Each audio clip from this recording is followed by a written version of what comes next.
కృష్ణాష్టమికి కృష్ణుడికి happy birthday చెప్పాలి కదా!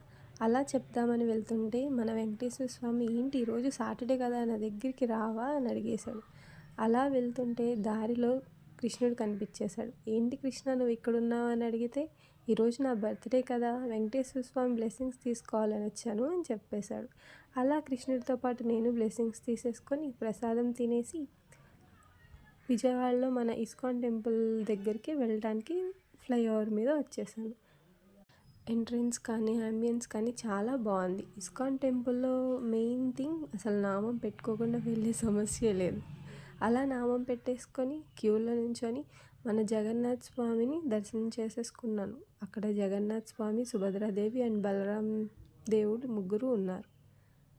అలా వాళ్ళ దర్శనం అయిపోయి ఇంకా ఎక్కడ కృష్ణుడు కనిపించట్లేదు విషెస్ చెప్పాలి అని చూస్తుంటే కృష్ణుడు "హాయ్, నేను ఇక్కడే ఉన్నాను, చూస్తావా నన్ను" అని పిలిచేశాడు. చూడండి ఎంత అందంగా రెడీ అయ్యాడో కృష్ణుడు. బర్త్డే స్పెషల్ అంటే ఆ మాత్రం రెడీ అవ్వాలి కదా. అలా కృష్ణుడికి హ్యాపీ బర్త్డే చెప్పేసి ప్రసాదం తినేసి బయటకు వచ్చేసాం. ఇంతకీ మీరు కృష్ణుడికి హ్యాపీ బర్త్డే చెప్పారా లేదా? చెప్పకపోతే చెప్పేయండి. Hare Krishna. Thanks for watching.